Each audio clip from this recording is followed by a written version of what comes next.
Hi, I'm Johnny Lynch, that's Glennon, and we're here to examine how tropes bleed across movies, video games, and TV shows. Welcome to Dystropia. You said the thing. You did the thing, the name of the title. So today we're doing Easter eggs. Easter eggs, yes. It's a fairly classic trope. Yeah, I only realised 10 minutes ago I should have set up some sort of Easter egg in the background, but... I did. Well, yeah, you did. Your one's not so much an Easter egg as a blatant showing of what something is. So. Yeah, mine's an Easter egg in the same way like the Marvel movies do Easter eggs. It's like, look at the thing that's going to be useful in 2 movies' time. You have to watch all our movies. Yeah. Exactly. This is an interesting trope because this is one of the ones, usually we do ones that start in movies or start in TV shows and then go into games and go into like the other ones. I'm pretty convinced this one started in video games and then people started referring to stuff in movies and TV shows as Easter eggs. I would have to disagree with that. Please do, go on. So the first Easter egg in gaming I think came from like 78 or so. Right. I think it was Adventure was the name of the game, and it was a way. The term Easter egg, let's define that originally. It's in games at least. It's a little bit of kind of fun stuff that programmers left in the software.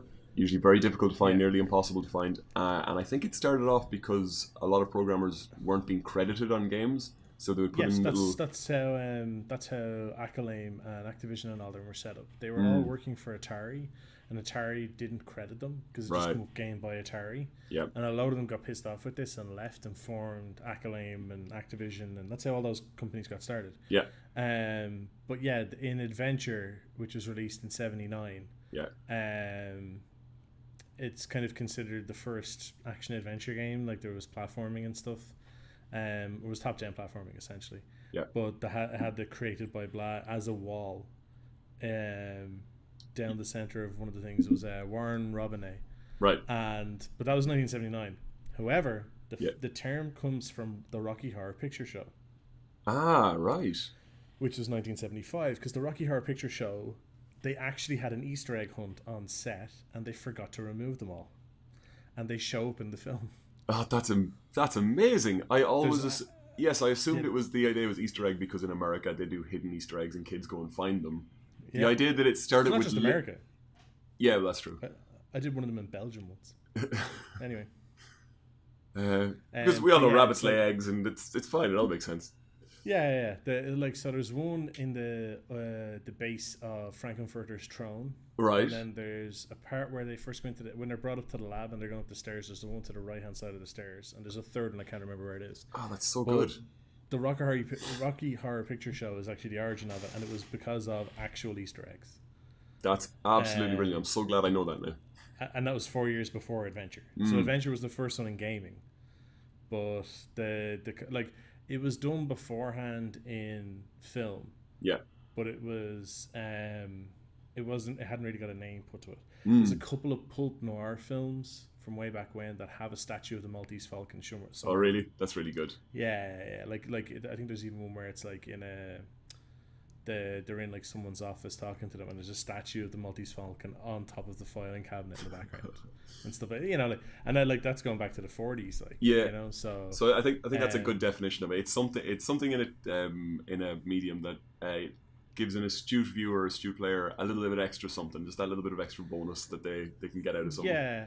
In games, it's more noticeable because in games you have to work to find them. It's not like in TV or video where, because you only have the perspective that they choose to show you, that you'd like, if one person can see it, everybody can see it. It's whether they notice it or not. And those ones are a little more kind of subtle. Yeah. In gaming, a lot of the times it's like due to awkward platforming or like hitting certain things in a certain sequence. And, so things like that. Yep. So have you a notable tropeable for this? For if we're starting off with movies, my notable tropeable is the bilingual bonus, which is a very, very particular brand of Easter egg, which is if you speak multiple languages, sometimes there's a little Easter egg thrown in for you. One that I think we've mentioned on the show before is in Saving Private Ryan.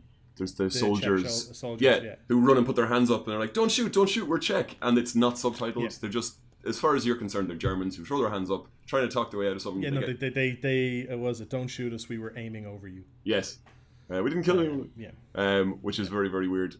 One of my favorite ones is the movie The Thing, where if you speak Norwegian, the guy at the very start who's trying to shoot the dog basically ruins the whole movie. He does the entire plot. He shouts at them exactly what's happening, and then they don't they kill him before he can explain it any other way. And the one that I think is just a really nice classic Easter egg, and to me Easter eggs, they have to have like a little bit of levity. These ones are kind of weirdly somber examples, but there's one in The Lost World Jurassic Park where as the T-Rex starts rampaging around the city, there's a Japanese man runs and shouts something in Japanese, and what he says is, "I left Japan to get away from this." Which is an amazing Easter egg. If like the one Japanese speaker in a theater and you start cracking up laughing at that is so funny. Yeah, that's pretty good. Yeah, the bilingual one's a good one. There's a couple of films that then take the piss out of that. Like we mentioned before in Snatch, the way on the DVD, if you when it goes to play, there's like a horizontal menu. Yep. And if you press up on it, it actually gives you the option, like it pops up from behind the rest of the menu for pikey subtitles. Yep, that is my second notable tropeable is DVD bonus content. Oh, okay. I had two for movies that time, but yes, with movies and then stuff coming out in DVD, there was loads and loads of interesting DVD stuff that came out. Because they found it was a good way of getting their money again. Yeah, exactly. Was to do these like special editions and make people buy them. Like, so they had the pikey subtitles on Snatch. The Ring had one where as you were going through the menu, you could stop on something that just said "Don't watch," and if you hit it, it was just the video. The 2002 American one, it was the video from The Ring, and you just sit and watch it. Like, oh god, you could stick that on for someone without like kind of realizing. Yeah. And one of my favorite ones, which is not at all a Easter egg, but I do remember this, was the Fight Club DVD in certain regions when it started gave a warning that wasn't quite right, like the first warning on the screen. And then it started, and the menu was Never Been Kissed, the Drew Barrymore movie. 100% it was just the Drew Barrymore movie. Picture her, sappy music, and it would just stay like that for a second. And then as soon as you moved it all, it glitched and went into Fight Club. But I really, really loved that they did that. They did two of them in for when the film was in cinema in America, where there was extra, like, the whole kind of like, please turn off your mobile phone and all this type of thing. Right. No smoking. But there was ones done by Jack and by Tyler Durden. Oh, nice. And what they would do is it'd just be like Tyler Durden sitting. It's the bit where he's sitting in the basement. Like in the film, it's the exact same scene and setup, and I think it was probably recorded at the same time. It's the same outfit. Yeah. When he's doing the bit where he's like, is it the bit where he does a cigarette burn and it goes? Boop? No. He's doing like it's not your fucking khakis. And yeah. Weird Al singing all dancing crap, and the whole screen is shaking. But it's like it's that same scene, and he's sitting there and he's looking at it, and he's like. Please take a moment to notice the fire exits stationed around the cinema. They will be highlighted with a light green, with a green light, and it's like, please make sure not to that you don't have any cellular phones turned on, and no smoking is permitted. And then it ends like, and then enjoy the film, and it goes to fade to black. Yep. And it fades to black for like a quarter second, and then it just goes back to full brightness, and he's like, "Urine is sterile. You can drink it," and then it cuts again. And then I can't remember what the Jack one was, but they basically had a few of these that they'd done. I mean, they're kind of like, if you haven't seen the film, I think it's a very good way of just kind of putting you in that kind of, okay, what the fuck are we here for? What's going on here? So yeah, it was I don't know if that's not an Easter egg. It's more just a little nod, a little kind of side thing. But those are the type of things you'd get on those DVDs as well. Like they put all that type of stuff in. It was I'm sure I've told the story before, but on the Memento DVD, the way the menu works is all of the options are moving towards you as photographs, and you just have to time it and get to play a movie. But there's a gap between photos at one point, and then the next one starts again. And if you hit play at that gap, it plays the entire movie again, but in chronological order. And then you see how bad a film is. Yes, 19-year-old me watched the entire movie Memento. I was like, okay, that was interesting. Interesting way to do storytelling. And then I accidentally hit this because I was looking for special features. And I click, and it started playing again. And me and my friend sat and watched it all again. I'm just looking at each other going, this is a boring fucking movie. This is so boring. Oh my god, that's the worst. The thing. I've never liked Memento. And because when I watched it, everyone's like, oh my god, it's so original, it's so interesting. And it's like, Well, to me, it's not because like at that point I'd already read the Ian M. Banks book, Use of Weapons. Yes. Which is a book that does that fucked chronological thing where it starts in the middle, and you've got like half the chapters are numbered 1, 2, 3, 4, 5, 6, and all the rest. And the other ones are done in Roman numerals, and they count down. The Roman numeral ones are counting down, and then the numbers are counting up, and then it ends in the middle. I'm literally holding up that book as we're talking, because you mentioned it previously and I bought it, so that was a bit of homework I have done. Yeah, okay, yeah. So you read it then, yeah? I haven't, just it's on third in a stack of books. I'm reading the Night Vale book at the moment. It devours. Okay. But yeah, so like that had done the out of sequence time thing, like where it's not just flashbacks, it's actually like that's a specific structure to the book. Yeah. So that didn't really impress me. You know what I mean? And then you're very like Shania Twain in that way. It's yeah. But it was more just a case of like I think I'd only read that within like a year before I saw Memento, and then I saw Memento, and I was just kind of like, okay, well, this whole thing I've seen before. Like this isn't new. Yeah. Whereas to a lot of people it would have been, and I fully appreciate that can have an impact on how well you receive something. Yeah. And then when I actually just kind of stopped and thought about the story, I was like, no, that was really shit. So it was like, yeah, it didn't have enough of a payoff. I don't think. Yeah. Honestly, it was one of the ones that it's Nolan, right? Or Fincher? No, it's Nolan. Nolan, I think it was one of his first. It's one of those ones like he's very, very good at this, doing shit that doesn't make any sense at all, and you just forgive him for it completely. And afterwards, you're nodding, going, "That was a really good movie." There's bits in that don't make a lick of sense, and the same in the whichever Dark Knight it is, maybe Rises, where Batman goes, or maybe it's just the Dark Knight, where he goes in to a parking garage during the daytime, and when he comes out, it's nighttime or something. You're like, it needs to be dramatic. It's the rule of cool. It's fine. Don't worry about it. And I was like, I literally didn't worry about it. Why didn't I notice that? It's the weirdest. Yeah. It's like it's I think it was one of his first films, Christopher Nolan's ones. It was the second film, right? And don't get me wrong, I like pretty much everything else he's made. I've loved. Yeah, I don't hate Memento. I just think it's very boring. He did it and it was out the right time, and I love Guy Pearce. I love Guy Pearce a little too much. It's like I mean, like he did one film before called Following, which has less rating on Rotten Tomatoes and stuff like that. I still prefer it. Right. And then he did, but it was made on like a budget of like $6,000. Right. And it made like a $250,000 at the box office. This is why they were straight away. Studios were like, this guy seems promising. And then if you look at the ones he's done since then, he did Memento, then he did Insomnia. Yes. Then he did Batman Begins, The Prestige, The Dark Knight, Inception, The Dark Knight Rises, Interstellar, and Dunkirk. So he's been pretty like consistent. I just think Memento is his blip. So I don't know. You mentioned The Prestige. I'm going to give a shout out to another podcast that I'm really enjoying called Twinsies, where they compare movies that came out around the same time, which were ridiculously similar in some way. So the episodes so far, and The Magician. No, that and The Illusionist.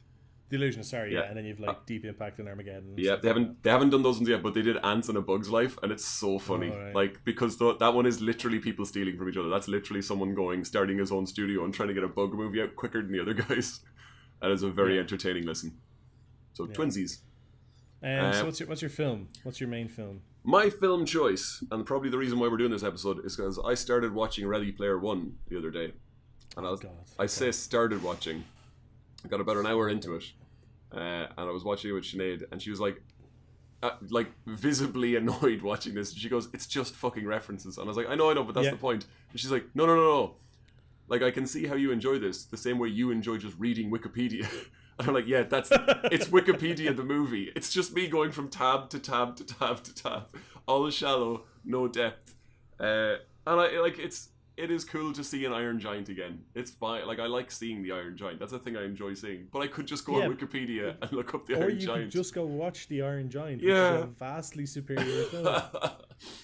And the Iron Giant is a work of fucking art. Yeah. And then it's like, and then it shows up there. I fucking detest Ready Player One. I opened the laptop, and while I was watching it, I was like looking at stuff about it. And the thing that first, also, the thing that they're looking for in the movie is an Easter egg. Except, no, it fucking isn't. It's not an Easter egg. It's just a prize. It's just a treasure chest. Like, everybody knows it's out there and they have to find it. Do you know what they're looking for in that? Go on. In that film? Go. They're looking for anything that tries to distract anybody who's read the books from noticing that the entire book is a rip-off of another quadrilogy that's out there. Go on. There is an author called Tad Williams. Right. And he wrote a book called Otherland. It's a 4-part series. Yeah. And it was the first one. I'm actually going to check right here now because just to tell you how much this outdates it. Whoa. Otherland was first written. It's a tetralogy, so it's a 4-part. And it slots together very nicely. There you go. 1996 and 2001. So he wrote and published 4 books between that period. Each book is several hundred, we're talking like 600 or 700 pages in each. It is and it is essentially Ready Player One, but it's like Ready Player One is the Asylum version.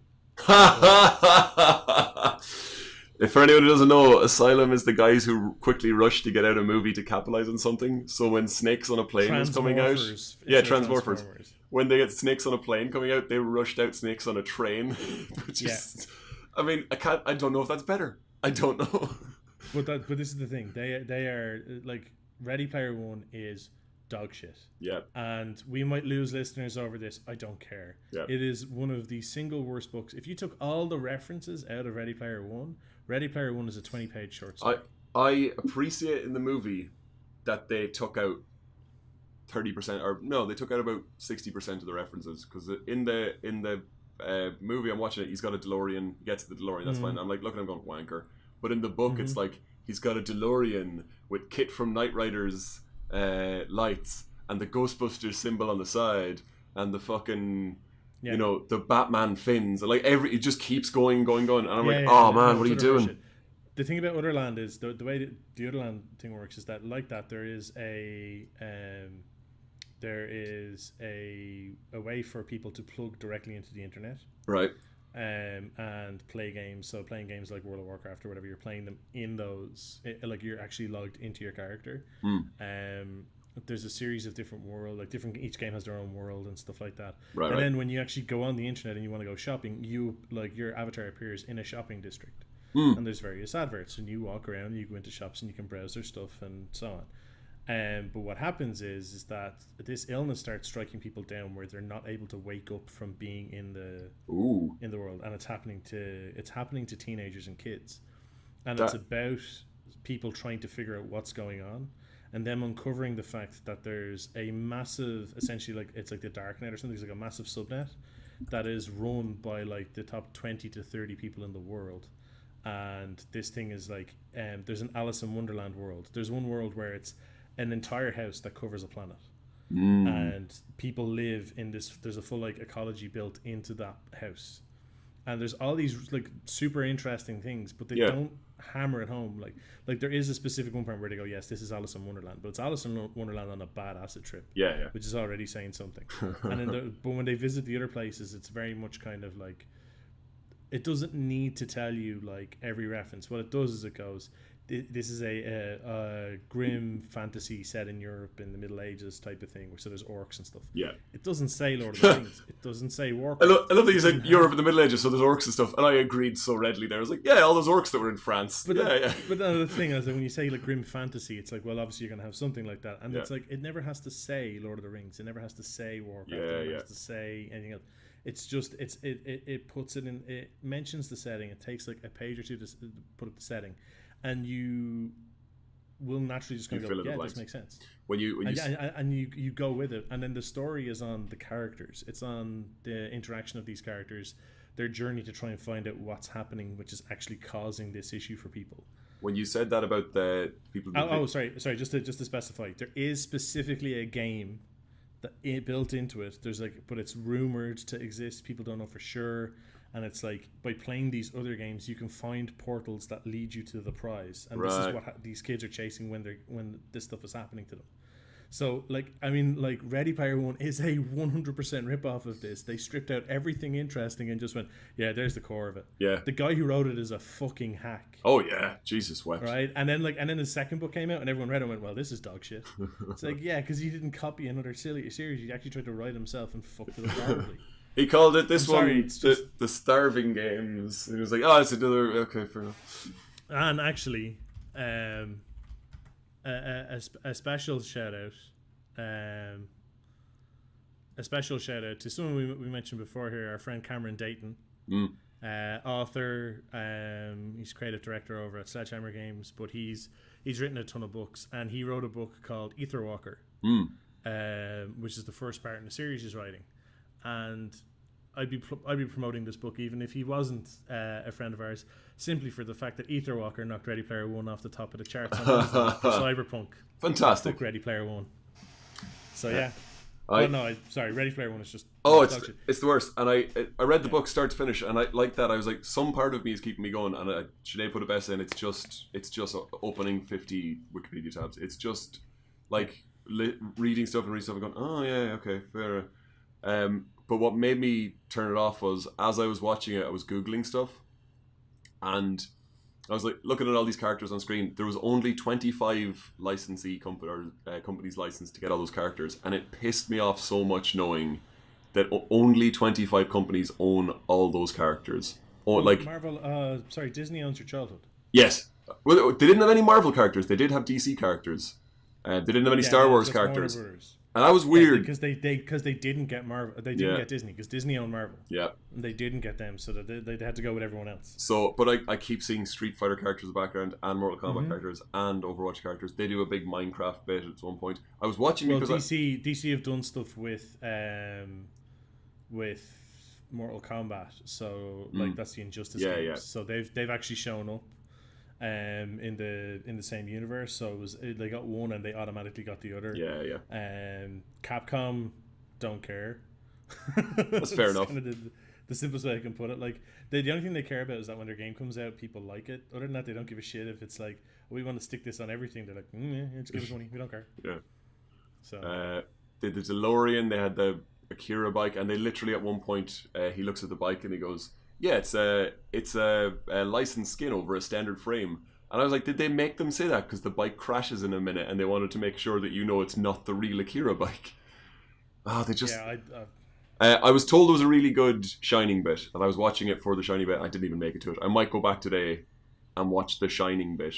That apparently is very good. They recreated the whole the Overlook Hotel and used real footage from the movie, so it's not bad 3D. It's like people running around as if they're in nearly a VHS movie. So that sounds interesting. I will just watch that bit and leave it at that. I couldn't be arsed. And honestly, the jokes they were doing of like, he starts falling in love with a girl and like his friend's like, hey, she could be a 300-pound man in his mom's basement called Chuck.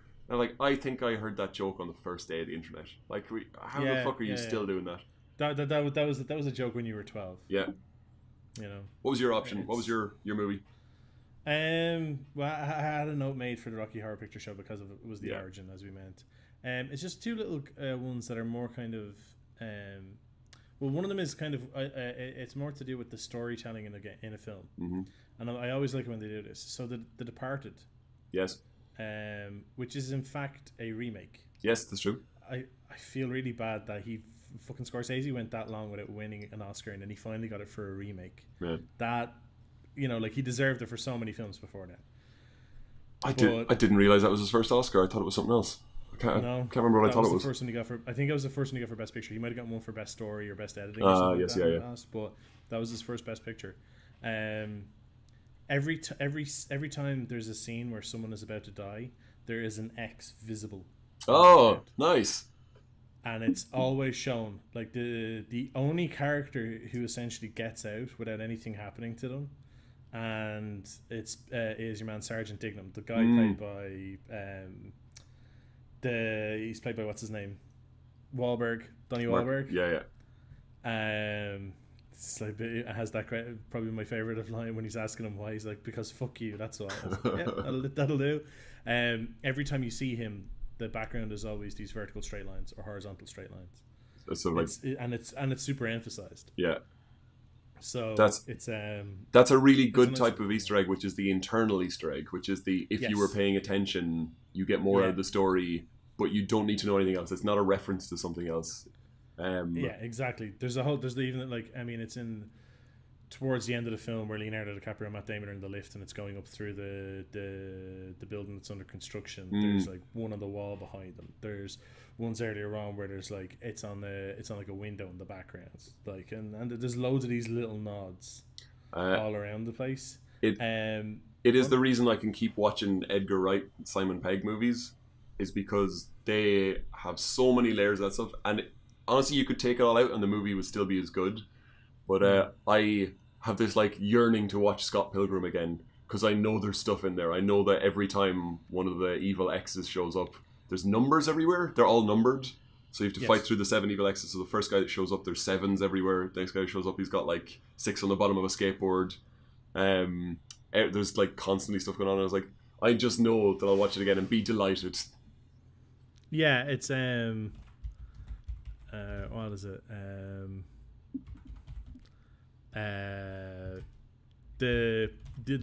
You mentioned it and it just reminded me of something. There was the posters.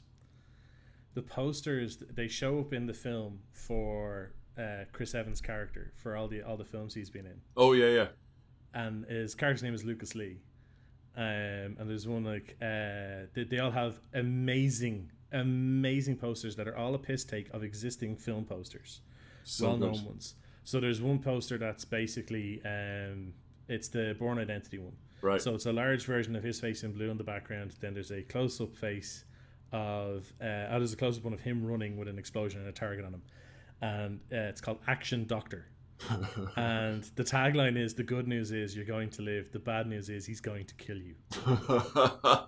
And then it's like, check your pulse, May 18th. Then there's one where it's so good. Like a love story one, and there's it's like the picture, it's all done like, and that one, the first one's done in the blue and orange thing they always do for action films. Then there's one that's like yellows and reds and oranges, and it's like it's a big picture of like him over like a sunset and birds flying, and it's like a lighthouse, and then it's him holding a woman and kissing him also down below. Is that Nicholas Sparks kind of like those ridiculously lovely? Yeah. And it's like, and the tagline is "Kiss me, I'm dying," and it's let's hope there's a heaven.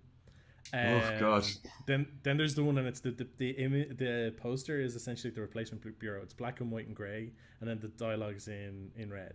And the bottom half of the picture is like a skitty skyline and a clock, and it just has the tagline is Cole Hazard of all names just got a call saying he has 89 minutes to live from himself. and the dialogue is, you just don't exist. Sorry, the name of it. And then the best one was they did a Fast and the Furious one, and it's literally like it's his same face 4 times, just in slightly different angles. And it's got the lights like shooting out from it, and it's called the tagline is Spencer J is awesome, you're welcome.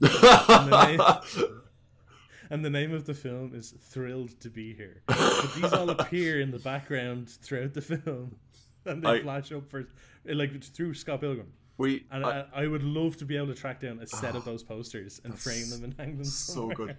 I was doing a webcomic once, and I needed to do a bunch of fake Steven Seagal movies for the background of a scene. And I was Steven Seagal, or the Russia's new embassy to America, or ambassador to America. Yeah. Is that right? Oh god. He was announced as a special envoy to America today because he has Russian citizenship. Oh god. Oh god. Anyway, carry on. I had to do like a bunch of fake ones. And I was just doing like Half Past Dead and things like that, really stupid ones. And my brother saw me doing it, and he gave me the best one. He just called it The Long Kick Goodnight. And I put it in, it's my favourite one. I would nearly make that poster and frame it and just have The Long Kick Goodnight. That's fantastic. I really, before we get off Edgar Wright, I really hope this doesn't become like an M. Night Shyamalan thing where he thinks he has to do it now every time, because it's so good in Shaun of the Dead where he... I think it's better in Hot Fuzz. Hot Fuzz, they reference everything that's going to happen in the final third of the film and the first 2/3 of the film. But he does that in Shaun of the Dead. He does that with couple of shots, take care of this guy, then it's down the old Winchester. And like everything he says in that opening, what we should do today happens throughout the movie. Same thing with Hot Fuzz. Every question you might ask him, you ever shoot 2 guns while jumping through the air? Do you ever do this? Do you ever do that? Like he then does all those things. I really hope the next movie doesn't start with just, him staring into the camera and telling a really weird monologue. You're like, okay, I get it. You have to do this every time now. You have to trick us somehow. Yeah, hopefully not. But the other quick kind of Easter egg type I wanted to mention was the real life Easter egg for films. Where there's a film about someone and somebody who was actually involved in the original story appears in it. Now, there's also a real life Easter egg in Batman. He shows up.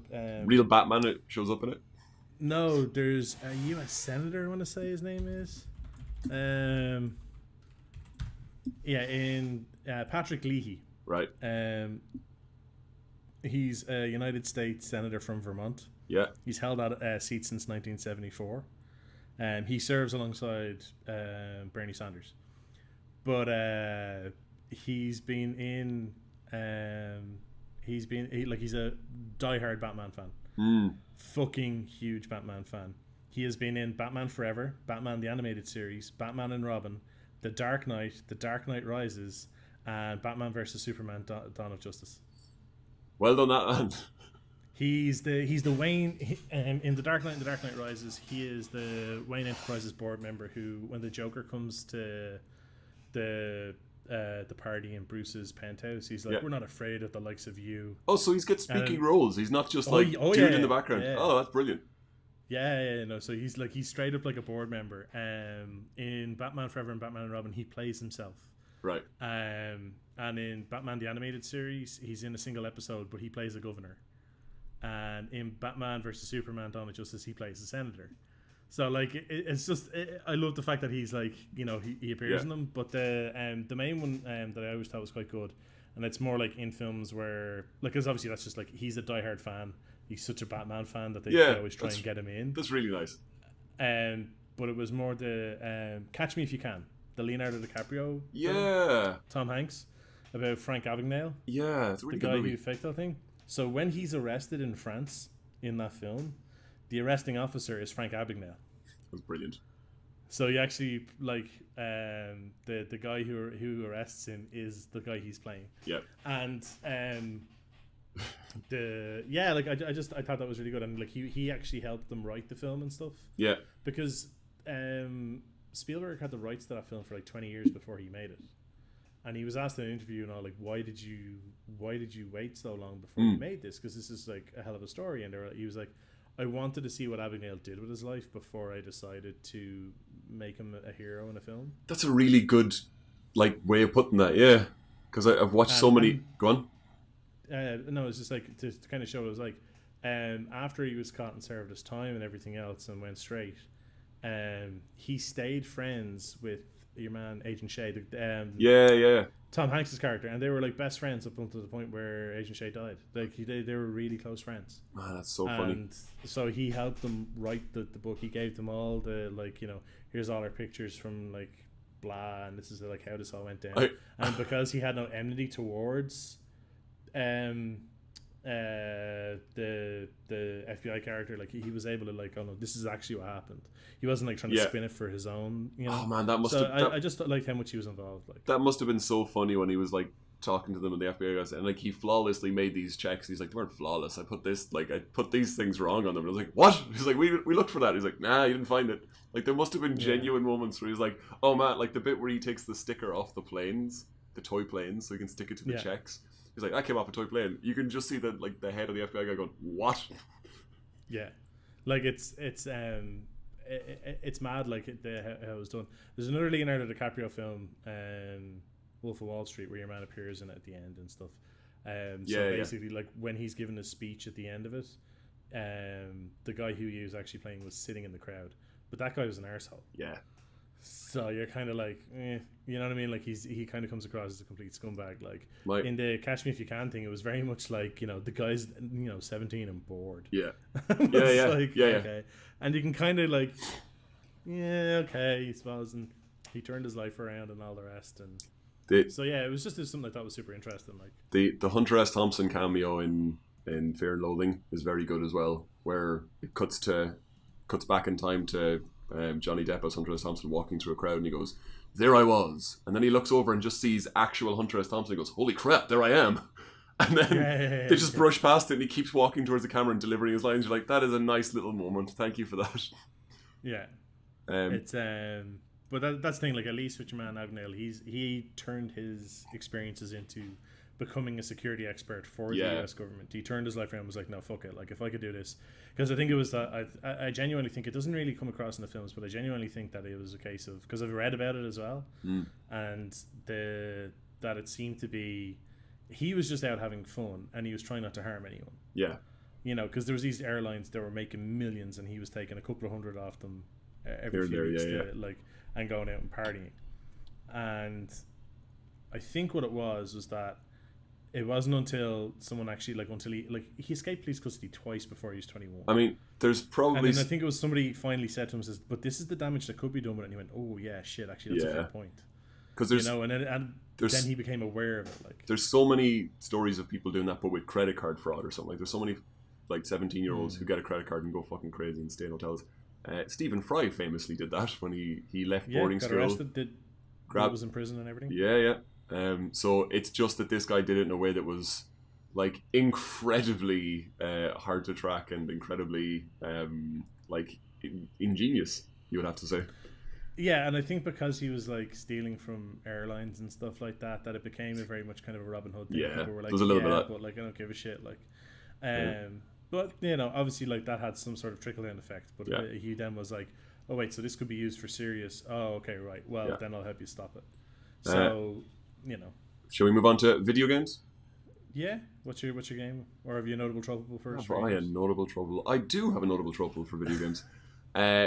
They, as you said at the start, these are ones that are interactive, so they're a very different kind of flavor. But one that is like an Easter egg on top of Easter eggs, like it's even more hidden, is the holiday mode Easter eggs or holiday Easter eggs. Played on certain days of the year. Played on certain days of the year, and Dungeon Keeper was one of my favorite games ever for Easter eggs.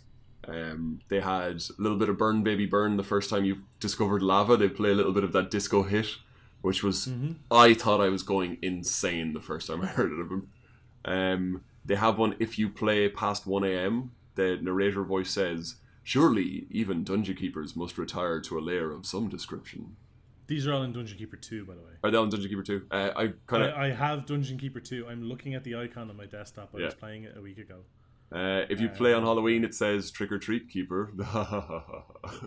There's loads of them. I think in the first one there was the full moon one. That was definitely in the first one where they had the map of all the levels you could play. But if you played on a full moon, a new part of the map would appear and you could have a secret level. And if you played on Peter Molyneux or Simon Carter's birthdays, they would do little birthday messages for them, which is cutesy. But it also, like, where these things came from the idea that, you know, annoyed coders were trying to desperately get credits. The idea that Peter Molyneux is putting, you know, "Happy birthday to me" in as a fucking Easter egg is just so far from the original intent. The thing is, though, like, if Peter Molyneux hadn't turned out to be such a shitheel since then, people would have been just kind of like, that's nice. Yeah, you know what I mean? Absolutely. It's more a case of, like, this is what you're working on when you could have been doing fucking anything else. So, there's one I just looked up today and I never knew it, but if you have your printer plugged in while you're playing Dungeon Keeper 2, possibly, and you get to level 5 or above, you will get an insulting fax from an in-game rival keeper, and that is hilarious. I've never knew that. I'll have to look up what the actual content of it is. I think it's the expansion for the second one. Something like that. It's like it's not. It might not be core game. It is super weird that all of the Bullfrog guys and all the Peter Molyneux stuff and Lionhead did all these really cool things, like using your printer or looking up your friends' contacts in black and white and whispering the names of your friends while you were doing this, and like having these weird little things. And like, there's so much innovation there. They couldn't fucking harness it and keep going with that. Like, I'm so annoyed at the wasted potential. It's Peter Molyneux. Just like, he'll promise the world, you know. Yeah. And then it's like, shit, how do we salvage anything out of this? So I think he was kind of the forefront. Like, I think that there was that whole thing with No Man's Sky, as we mentioned in the last one, like the what could have been, and it has come out. The update has gone live since then, and the game is fucking brilliant now. I mean, if you liked it before, you'll absolutely love it now, and there's a lot of people who've gone back to it, and there's tons of people playing it, and it's like super popular again. But it was one of those games that it's like, yeah, a lot of people were like burnt by the hype of it, and you could kind of tell the age of some of these people, because you're like, man, you never went through a Peter Molyneux. And like, this is nothing. Honestly, I'm done beating him up now. He's like a fucking wicker man. Like, he's just we've burnt him enough times now. Oh man, he's still dicking around. So no, we got to keep burning him. Yeah. What was your video game reference? There was just two quick ones. So, Dead Space 1. Go on. I loves me some Dead Space. Yep. Some of the finest horror crafted in the last 10 years. Actually, the first one to be nearly 10 years. It is 10 years old this year, actually. That's crazy. And there was the whole thing that people were like, what's the story with his girlfriend Nicole? They were like, what's the story? Because she keeps on showing up on messages to him, and like literally the intro of the thing is her. It goes from static into her talking. I know where you're going with this. Yes, this is a good one. And then there's the whole thing of like, you see her a few times, but she's like across a room that you can't get to because there's like a chasm in the middle or something like that. Yeah. And you're like, what's the story? And it's the there's 12 chapters in Dead Space 1, and the first letter in the name of each chapter spells out the phrase "Nicole is dead." Yep. It is like straight up telling you, no, she's dead. Because there was still people going, I don't know, did she escape? Did something happen? No, she's dead. Yeah. She's so fucking dead. By the time you even get there, nope, that's you hallucinating, and that's the monolith speaking to you. That's no. The other one then that I just want to quickly mention was a World of Warcraft one. But a lot of people, I only realized recently, because like World of Warcraft expansion's out next week. Not this week we're heading into, but like so. Heading out next week, the 13th or whatever it is. 11 p.m. on Monday the 13th. I love the sounds of you checking things online. No, because I was like, what date is it today? Yeah. There's a lot of people coming back to the game, and there's a lot of people. I need people like chatting away, and like the group of friends that I play with, they're getting their mates back into it, and their mates are kind of like joining the guild, and they're all like, oh, how long have you been playing? And blah blah blah. I assume you'll be streaming it. If people out there want to see somebody ridiculously good play a ridiculously good game, watch the Braxophone channel as soon as that hits. Yeah, it'll be 11 p.m. on Monday the 13th, and I will not stop playing, and I will not log off, and I will not go to bed and stop streaming until I've hit max level. Previous expansions, it's averaged out about 17 and a half hours. Jesus. So you're looking close to a 20-hour stream. There you go.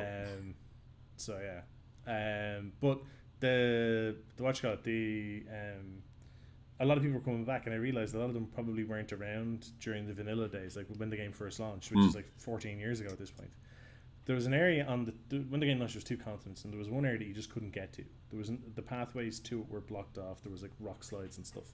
Because when the game launched, they had these full continent maps, and the areas were divided up, but there was roughly 8 to 10 areas that weren't accessible, and they've opened up over time. And there was one called Mount Hyjal, and it's the biggest mountain in the game. It's referenced in the previous Warcraft games. You specifically have a fight, I think it's Warcraft 3, at that place, and there's a cutscene and everything else. But you could get there by hacking. Right. Or essentially glitching your way through invisible walls and manipulating like weird things with the geometry to get there. And when you got there, like there was a fully designed area, and there was a couple of buildings. There was no NPCs, but there was a path leading all the way up through the whole area to to where the tree was at the top. Yggdrasil, the world tree, is there. And there was, at the very end of the path, there was meant to be a town built, and they hadn't built it yet. And if you went up to it, and the only way you could get there was either A, hacking, or B, if you were a GM and you went in game and teleported your character there, you walk up to it, and at the end of the road there was a little construction sign, like literally like the two V legs, the black and yellow bar in between, two so orange good. spinning lights. Yep. And it had under construction, and then it had the logo for the Blizzard Construction Company. That's so it was good. Work in Progress, and then the Blizzard Construction Company, and it became this thing where people, fucking idiots, would be posting on forums, and they'd be like, oh yeah, and here's a picture of me with the thing, and I was like, okay. And then like 2 minutes later, they're like, banned. my account banned. Yeah, of course you're banned. Clearly hacking. Idiot. Like it was one of the great things. It was an Easter egg that was designed specifically to get people to announce that they had glitched something in the game. That's so funny. And it was like it's not like a case of you could like glitch your way through and be like, oh shit, and then like, you know what I mean, you had to glitch your way through and then run for like 5 minutes, and it was a lot of effort to get there. Yeah. And then they were like, okay, well, people will take a screenshot with this thing, and if they post it, we get the name and we can just get rid of them. And it was just like it's literally the giant button that says do not press. Yeah. Yeah. People who were pressing it. Oh, that's so good. So that is, yeah, just I like little ones like that. I'm like, there's bigger ones in games, like, but I always like the little silly ones, or the ones like in Dead Space where it's telling you something, because that kind of reminds me a bit of The Thing, where like the whole thing is spoiled. Yeah. And nobody notices, like, so like there's another one in Crisis I just thinking of now, or it's Crisis 2, where there's a point where you come out of, there's like a whole bank of there's a corridor, and you're in like a building, and there's like these VIP elevators, and you have to walk all the way down to one, jump over a velvet rope, and hit the switch beside the elevator, and the elevator doesn't do anything, but then you jump over and head down to the opposite side, jump over another velvet rope, and hit the elevator there, and that elevator opens up, and there's a disco happening inside the elevator, and there's like 3 guys in full tack gear with things just giving it socks and dancing. Oh, brilliant. And there's lights and a disco ball, and you're just like, all right. And it doesn't do anything else. It's just literally there for shit like that. Like all those little stupid ones, I much prefer to the big. There's kind of one actually, just as a thing, the very famous Sega logo, the Sega. Yep. That on the Sonic disc. That was because they had space on the cartridge. That's the only reason that's there. So they had, like, the cartridge sizes used to be tiny. Yeah. And that file takes up like 20% of the cartridge. Oh, that's so funny. And they put it in because they were like, we don't have any other levels or anything like that. So and that's a lot of games used to leave in stuff like the sound tests. Yeah. Back in the console days, because people were like, oh, this is awesome, I can check this stuff out. And that was just a QA thing to make sure that they could test it. But they were like, yeah, it looks like an extra feature, just leave it. Yeah. But the actual Sega logo thing and Sonic running by on it and all the rest, that was meant to be an image, and they made it into a video with the ripple effect across the light shine effect. I am picturing it like perfectly. It's such a brilliant like opening screen for a game. It might be the first brilliant opening screen.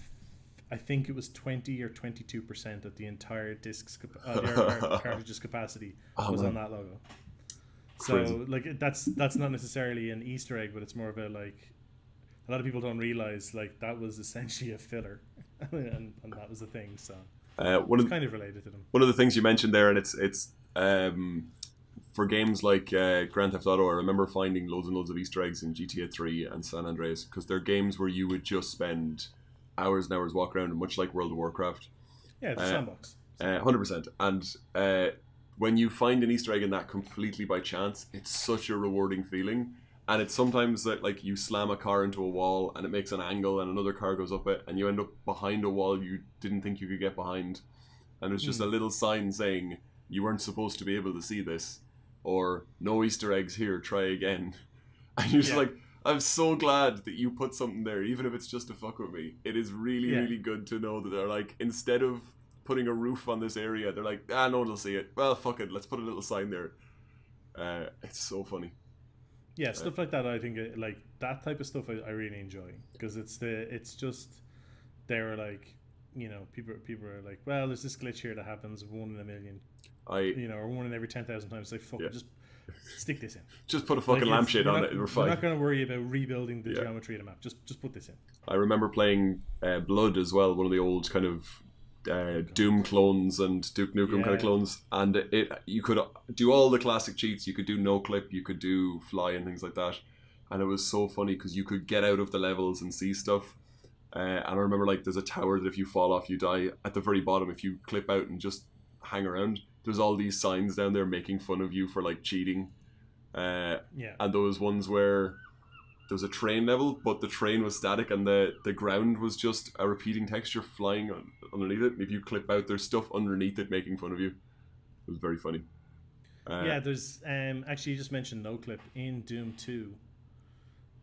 When you get to the end and you defeat the final demon, if you turn on no clip and actually go inside the demon's head, there's the giant floating head of John Romero. Yes, and you can shoot that. And he says backwards, "You must kill me to win the game." Brilliant. So. Yes, I've seen screenshots of that guy. A couple of ones then. A self-referential one is very famously Portal, where literally the first time I played through the game, I didn't see any Ratman stuff. I managed to complete the entire game without noticing it, and then on second playthrough, started seeing the little scrolls everywhere and noticing that certain rooms had panels kicked out and things moved around slightly, and you could start getting into the walls and seeing that extra layer stuff. I don't think it's an Easter egg in that. I think it's just kind of part of the story. But the fact that you can miss it and then come back and find it again is quite nice. And then one that's just... A lot of these Easter eggs are just references to other things. A lot of movies do it where they just throw a thing in the background. I really, really liked in Dead Rising, one of the restaurants at the mall is called Jill Sandwiches. And it's just... it's a shout out to Resident Evil, where Jill is about to be crushed by a ceiling that's slowly coming down. And as Barry pulls her out... and goes, "Oh my God, you were almost a Jill sandwich." Yeah. The thing is, it's a bit weirder in games because in a lot of games they're unwilling to reference reference titles that they didn't make. Yes, that's true. Because there's almost this fear of someone suing. Whereas in films and TV shows, people are just kind of like, whatever. Because it's to do with like likenesses and the way intellectual property is managed in the different industries. So normally like Konami games would only reference Konami games and so on. Do you know what? I remember playing Metal Gear Solid 2 and I kept finding things that I figured had to be Easter eggs, but I didn't get them. Like I kept finding little toy robots and monkeys hidden in the air vents and all this stuff. And like, without the internet, I had no fucking clue what I was seeing. They were references to Zone of Enders. They were references to Monkey Madness and things like that. I had no clue. So you referenced, you said Metal Gear Solid 2 there. So you remember the guy, The End, in Metal Gear Solid 2? That was in 3. Was that 3? That was Snake Eater. No, it was Snake Eater. Oh, sorry, it was 3 then. Yeah. You've played 3 though, yeah? I've played 3. And he's... this is possibly the funniest Easter egg. Go on.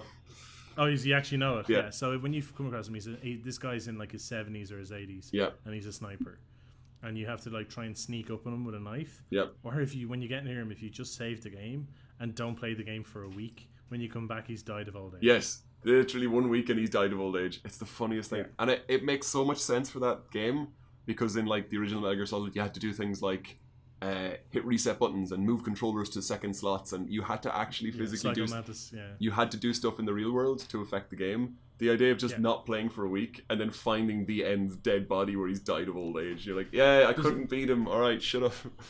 And again, one that we've mentioned before, the X-Men game from the Mega Drive, which had Cyclops, Wolverine, Rogue, and I want to say Gambit. And the story behind that was you're trapped in the danger room, the computer that the simulation system that they use for training. Yep. And it keeps on, and that's why you get to experience all these different levels. And when you fight your way through all the levels, somebody outside the room radios in and it's like, "Quick, hit the reset button to fix it." And the thing pauses for about 10 seconds, and then you see him pressing a button in game. Yep. But that 10-second pause is actually for you to hit the reset button on your Mega Drive. It's the only way to break the loop. Ah, brilliant. Because otherwise it puts you back at the start of the first level and you have to go your way through again. Oh, that's fucking hilarious. Yeah. So, but yeah, just little stuff like that. I like interactive Easter eggs like that, where it's actually, you have to physically do something. Like you mentioned in Metal Gear Solid 1 where you're doing the Psycho Mantis fight and he'll read your memory card and reference other Konami games. To switch controller ports and stuff like that. So, but yeah, the ones like that are nice. I just prefer the little kind of half jokey ones. You can read the character bios in all the Metal Gear Solid games. Just whenever you get a character, you can then go back and you can also see your own stats. And like if you've been fallen from a height, it tells you how many times you've broken legs, how many times you've had to use a splint, how many rations you've eaten. And at one point in Metal Gear Solid 2, you play as Olga, I think her name is. And at that moment, if you go into the stats screen, you can see all her stats. And you can go all the way back through, and it spoils the fact that she is a Russian spy, because at a certain point back, her rations start going into Russian, and at a certain point you can see all the plastic surgery and breast augmentation she's had, where she's had a complete overhaul to become an American, and you're like, oh my god, this is actually all in here. Yeah, actually just and it wasn't really an Easter egg, but so when I was in secondary school and Metal Gear Solid came out, we have mentioned this before, but I just for anyone who missed it, there was a guy in my class who had a PlayStation that could play copied games. Oh yeah. And he had a copied version of Metal Gear Solid, and there's a point where in the first game, when you hit Shadow Moses Island the first time you're moving through, you find various bits and bobs, and including a CD case. Yeah. And then there's a point where you fight Revolver Ocelot, and then you're told to contact someone, and you're specifically told it's on the back of the CD case, and people go in game and they examine the back of the case and there's nothing there. You have to pick up your physical copy of Metal Gear Solid and flip the thing over, and in a screenshot on the back of the case is the code that you need to contact I think it's Merrill at this point then to continue it on. But my friend had the copied version, so he didn't have the physical case, and no one would give him a lend of it, and no one would tell him. Oh, it's so good. Just to wind him up. You were saying he had to go through hundreds and hundreds of manual things and test them all just to see if he could find it. Yeah, pretty much. Oh man, it's hilarious. Yeah. So that's what you get for bragging about the fact that you get copied games when everyone else is to buy them. Nobody will help you in that situation. So, Yep. TV? Notable tropables! My notable tropable for Easter eggs in TV shows is real phone numbers and websites. One of the not just 555. Not just 555. They do it in Scrubs. They had one of the things was 916 called Turk, and it's just part of some gag. But you could actually ring 916 called Turk, and it was a bunch of stuff about the show. And then they used it really, really well because they were moved time slot at one point.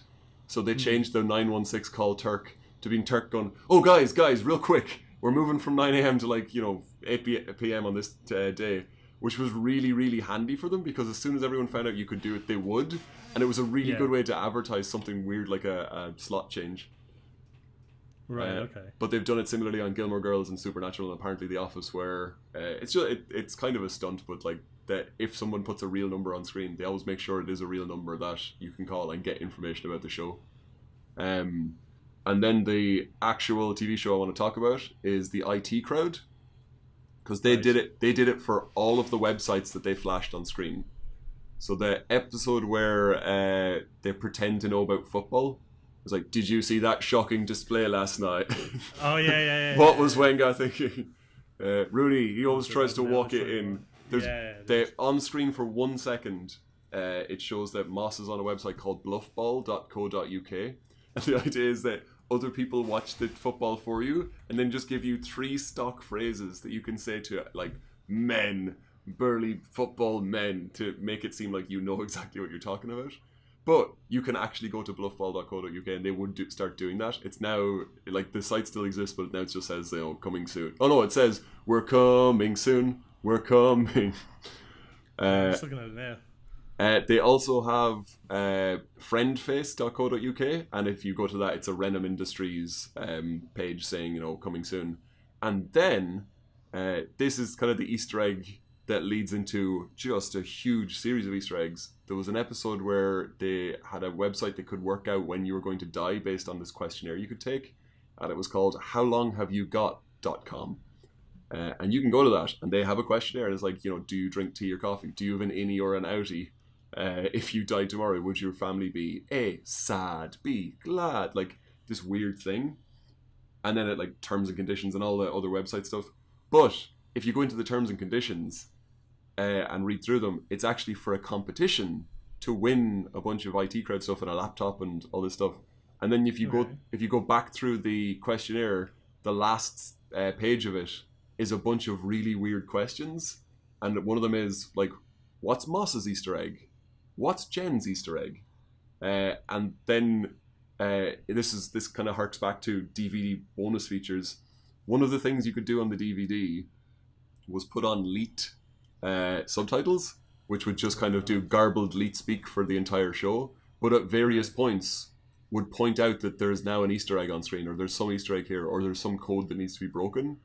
And some of the ones you had to watch the DVD on a laptop because the laptop screen ratio is slightly weirder, and they would put things just outside of the shot, so you had to be watching on a certain aspect ratio in order to see. So you're like on a laptop making sure. Another one of the things they did was had a blinking light on the corner of the screen that you could kind of ignore. But if you had a photon receiver, something that they had, one of the special features was how to build a photon receiver.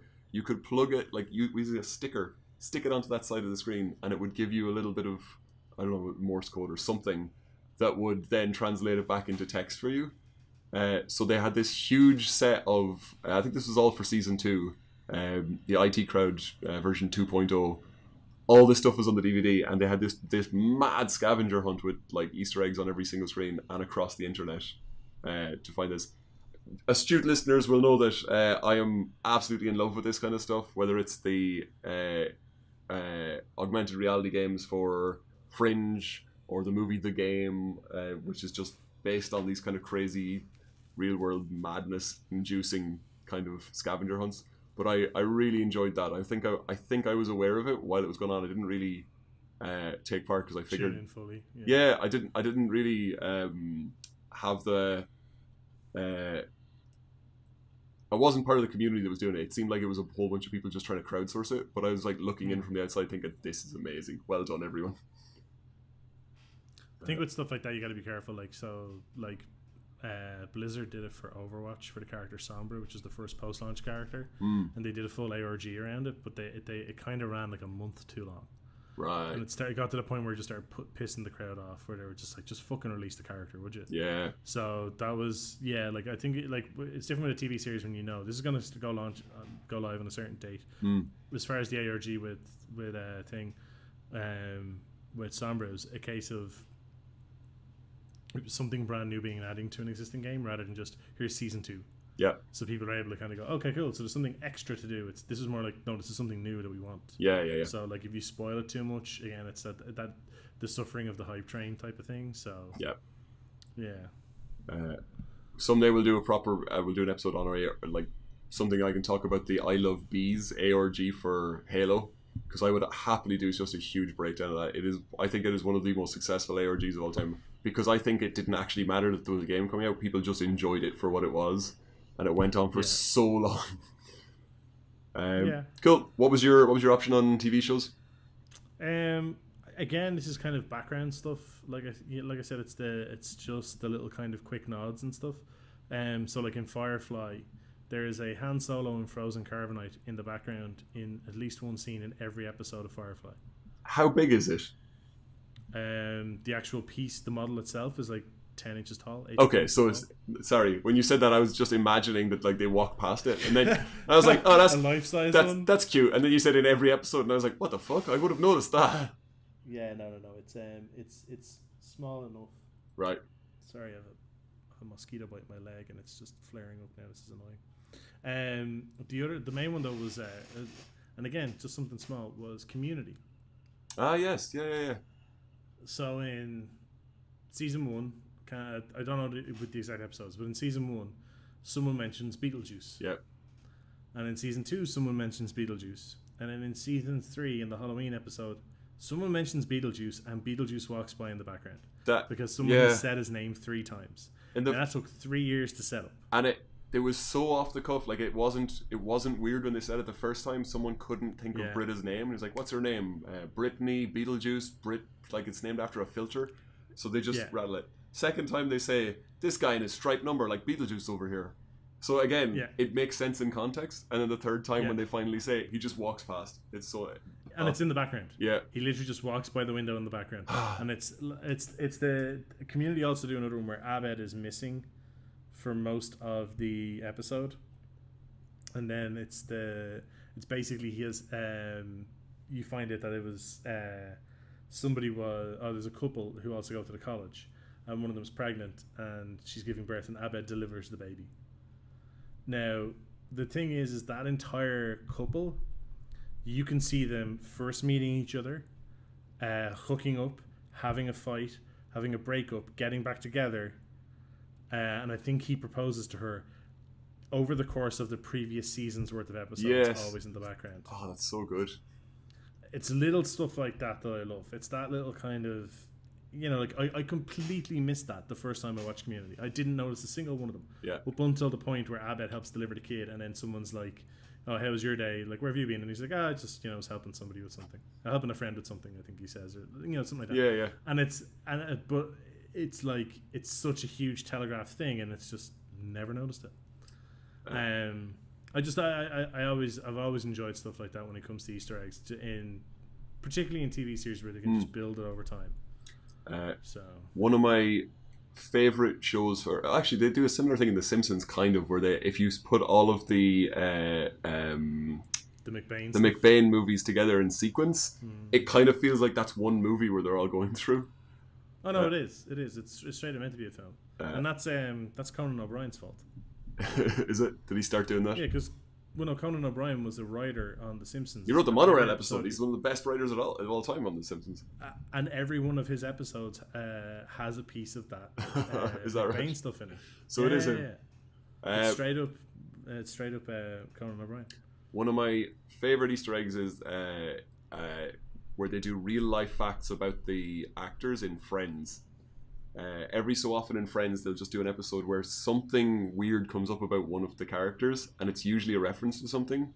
Like the episode where it turns out Chandler is ridiculously good at table tennis, which is because Matthew Perry in real life is like a ridiculously good tennis player, like a ranked tennis player. They had an episode where like Joey was in a porno, and they're trying to track down the copy of it and everything like that, because Matt LeBlanc was literally in a porno at one point. Yeah. I think, and then they do weird things where it's like making fun of other people. I think like Monica cuts off sorry, not making fun of other people, but Monica cuts off Chandler's toe in a flashback, so he's missing part of a toe in canon. But that's because Matthew Perry in real life is missing one of his fingers, like missing the last segment of his ring finger on one of his hands, and you can absolutely see that in the show. But I think they're just like putting a hat in a gun, like, you guys never noticed this? We could absolutely just take off one of their toes and like it would never come up again. Yeah, it's like that was the thing. That show ran for so long that people were so obsessed with those actors' lives that I think they were just like, look, this is going to come out. Yeah, we can actually use it beforehand, and for the people who know about it, then it's like it's an extra level. Where they feel involved. Stuff like that. I think I like. It's better to lean into it than to try and just ignore it. Yeah, there's I'm convinced that the jokes about Rachel's old nose are jokes about David Schwimmer, and there's pictures of him pre-nose job, and you're like, that if that's true, that's so mean. Yeah, but I mean, like at that point, it's fixed, so he doesn't give a shit. Yeah, you know what I mean? It's probably just like, I don't care. Yeah.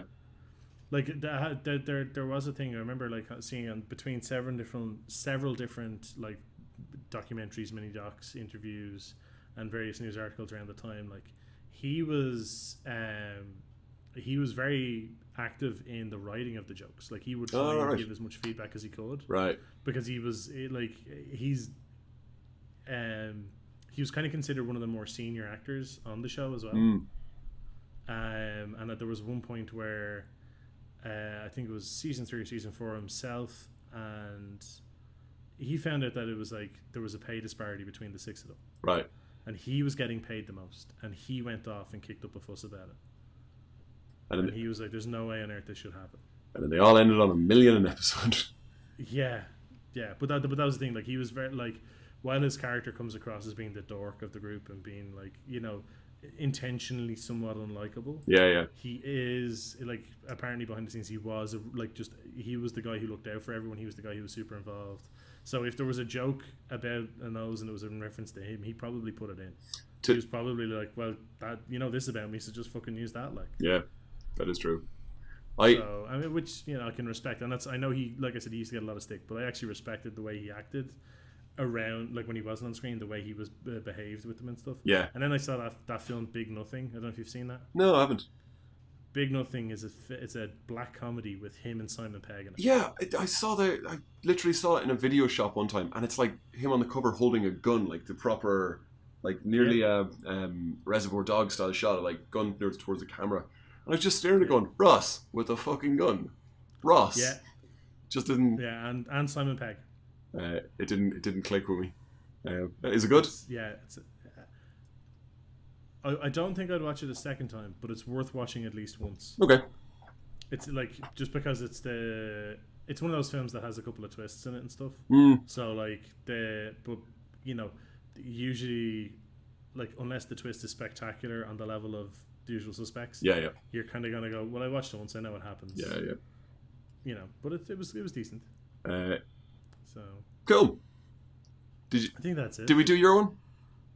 We did, yeah. Just the Community, Firefly. I'll rattle through a few other things then that have Easter eggs that aren't films, movie, or TV shows. Microsoft Excel has in Office 95. Flight game? No, in Office 97, it had a hidden flight simulator built into it. In Office 95, it had a Doom-like minigame called the Hall of Tortured Souls. That was the one. Where you went around with a gun and the names of the developers were all hanging in the air. Diablo 3 has one of those where, like, in different areas, there's random tile sets used to create the dungeons. Yeah. And there's I think it's a 1 in 100 chance of it spawning a dungeon that when you go into it, everybody in it is named after a member of the QA department for Diablo 3. And the head of QA, Jay Wilson, is there. There's specifically a boss and there's an achievement for killing it and everything. It's pretty funny. On the Google search engine, we've got a bunch of Easter eggs. My favorite of which is type in "do a barrel roll," and the whole screen does a little roll around. Or search for recursion. Yes, if you search for recursion, did you mean recursion? Search for anagram, did you mean Nagaram? So there's a bunch of fun ones there. If you start doing them, you'll find an article listing them all. You can just do them all. And there's a really weird one in Firefox where if you type /Mozilla, no spaces, you get entries in the Book of Mozilla which have things like the first one was, "And the beast shall come forth, surrounded by a rolling cloud of vengeance. The house of the unbelievers shall be razed, and they shall be scorched to the earth. Their tags shall blink until the end of days." It's just, I think it was just the guy who was bored and he was waiting for something to be fixed and he just started writing this shit into it. It's super weird stuff. I've read through all of them and apparently they all reference Mozilla and Netscape and Firefox, and they refer to oh my god, your chair is making all sorts of noises. We have a third guest this week and it's your fucking chair. Yeah, I need to get a new one.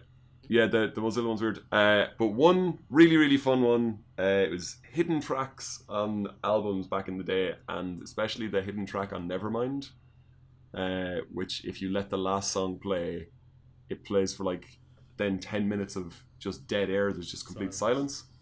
And then you get this weird sound. It sounds like someone tuning up guitars and people tapping away at drums and like this wailing sort of voice. And it's just really, really creepy. And the reason that Kurt Cobain put that in is because he used to play this trick on his friends where he would get a tape recorder and a new tape and just fast forward to the very end of the tape. Like a tape would be 80 minutes long. He'd fast forward to the very end and then just start making creepy noises and go, "Ooh, wake up." And he'd put that under his friend's bed when they were going to sleep and hit play. And of course there's just 78 minutes of silence and then 2 minutes of him making weird noises. And his friends would be creeped out the next day going, "Oh man, I had the weirdest dreams." I used to have like the bedroom that I grew up in, like had like 3 fitted wardrobes in it because it used to be my sister's bedrooms, and when they moved out I moved into it. Yeah. And there was like, I used to have the one directly at the foot of my bed, and just had my stereo in it and all my CDs, and the whole idea was that like the stereo was pointing directly away from my parents' room and directly towards the head of my bed, so I could put at the foot of my bed, like so I could put on something really low and just set it to not repeat, and it would play through it while I was falling asleep, and then it would just gone. Yeah. And there was some new album I got where when I woke up at the end, I was just like, it freaked me the fuck out because I woke up because it did that whole like 15 minutes of silence. But then what came on afterwards was so weird. I was just like, what the fuck is going on? Like, because it wakes you up and you're like completely out of it. You're like, what's that noise? What's happening? And it's just... I love that stuff. It's really fucking weird on Spotify now trying to put together a playlist because some of those tracks still have those big chunky dead silence and then something at the end. You're like, oh, fuck off with that. I was in a pub last night and they were playing Queens of the Stone Age and all of Songs for the Deaf, and all of the little radio bits between the songs are part of the track. So the song would end and then a Mexican radio announcer would come on and start saying something, and everyone was looking around the bar a little bit taken aback going, the fuck is this? You still there? So yeah, sorry, my chair attacked me and I had to fight it off. It's a hungry monster. Yes, but of course. Your homework for this week is to go back through the video on YouTube once this is up and look at all of the pyramid heads I've inserted in the background. I'm sure I'll put Easter eggs in somewhere. I don't have any. I'm sorry. That's fair enough. As we said last week, if you're enjoying this podcast, please tell a friend. It's the easiest way for us to kind of spread the love a little bit and get new listeners. And I think this was a particularly good episode, so tell them about this one. Yeah. Thanks everyone who tuned in. Also, yeah, if you can, throw us a follow on Twitter if you haven't. Throw us a follow on Facebook if you haven't. Nice. So you'll get updates. Because we also post other random ramblings and musings, and also just like film news and stuff like that. Because like sometimes we'll catch wind of something that might be of relevance to people who share our interest in films, but might not get like big news notifications. So. And this week is coming up on Comic-Con, so check us out on Facebook. I'm sure I'll be posting pictures of me in various states of undress as some sort of ghastly creature. Yeah, cool. That's par for the course, really. Yeah. All right, cool. Thanks a million, guys. All right. Thanks for tuning in. Have fun. Bye.